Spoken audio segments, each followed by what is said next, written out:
Students, हम देखेंगे पाठ का अपराजीय। इसके हम देखेंगे प्रश्नोत्तर। सूचना के अनुसार कृतियाँ पूर्ण कीजिए, केवल एक शब्द में उत्तर लिखिए। पहला प्रश्न है, जिनमें चलने फिरने की क्षमता का अभाव हो उसे क्या कहते हैं? एक ही शब्द में लिखना है। उसे कहा जाता है पंगु। क्या कहते हैं उसको? पंगु। दूसरा, जिनमें सुनने की क्षमता का अभाव हो, सुन नहीं सकता व्यक्ति, उसे क्या कहते हैं? तो बधिर। क्या कहते हैं उसको? बधिर। जिसमें बोलने की क्षमता का अभाव हो उसको क्या कहेंगे हम? मूक। उसको क्या कहेंगे?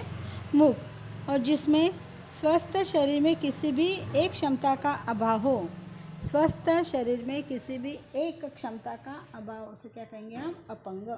अपंग व्यक्ति को कोई न कोई, कभी हाथ, कभी पाँव, कभी आँखी, है ना, कभी कान, ऐसी कुछ भी बीमारी हो सकती है, उसे कहते हैं अपंग। इस प्रकार से ये पहला प्रश्न आपको समझाया। फिर से देखो एक बार। जिनमें चलने फिरने की क्षमता का अभाव हो वो होगा पंगु। जिनमें सुनने की क्षमता का अभाव हो जाएगा बधिर। जिसमें बोलने की क्षमता का अभाव हो जाएगा मूक। और स्वस्थ शरीर में किसी भी एक क्षमता का अभाव ना हो जाएगा अपंग। इस प्रकार से यह पहला प्रश्न आपको यहाँ पर समझाया गया है। समझ में आया? अब आपको दूसरा प्रश्न दिया गया है। दूसरे प्रश्न के अंदर आपको पूछा गया है, पाठ में प्रयुक्त वाक्य पढ़कर व्यक्ति के निहित भाव लिखिए। व्यक्ति के निहित भाव लिखिए। आपको अंदर उसको भाव लिखना है कि इन्होंने किस ढंग से पाठ में कहा गया है। तो पहला प्रश्न आपको दिया है कि यहाँ पर पहले प्रश्न में आपको पूछा गया है, टांग ही काटनी है तो काट दो। क्या कह रहे वो? टांग ही काटनी है तो काट दो। यानी उनका भाव उस समय पे कैसा था? उनका भाव उस समय पे था कि निडर थे वो, कोई प्रकार से डर उनके मन में नहीं था। तो उनको बता रहे थे कि टांग ही काटनी है तो काट दो। तो ये भाव उनके मन में ऐसा आएगा कि वो इस समय पे कैसे थे कि उनको परेशानी से घबराने वाले इंसान नहीं थे वो। हाँ, परेशानी से घबराने वाले इंसान नहीं थे वो। और वह कह रहे थे कि कोई हरकत नहीं। इस कथन से ऐसा पता चलता है अमरनाथ जी कोई भी परेशानी से घबराने वाले इंसान नहीं है। उनका कहना था स्वस्थ शरीर के लिए उनके परिवार के लोग परेशान नहीं होना चाहिए। इस प्रकार से इसका उत्तर अपने को लिखना पड़ेगा। समझ में आया? दूसरे प्रश्न में वैसे ही दिया गया है।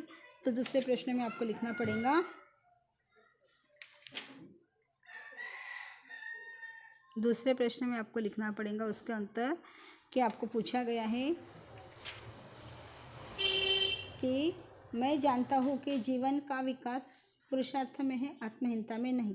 इसमें भी उनका भाव क्या आएगा कि वे कह रहे हैं कि परेशानी से घबराने वाले इंसान नहीं है। दोनों का एक ही उत्तर आएगा और उनको ऐसा ही लिखना है, स्वस्थ परिवार के लिए उनके लोग उनके परेशान नहीं होना चाहिए। इस प्रकार का भाव उनके मन में आ रहा है। समझ में आई यहाँ तक? अब हम देखेंगे दूसरा प्रश्न। दूसरे प्रश्न में हीन शब्द का प्रयोग करके कोई 3 अर्थपूर्ण शब्द तैयार करके लिखिए। कोई भी 3 शब्द आपको लिखना है।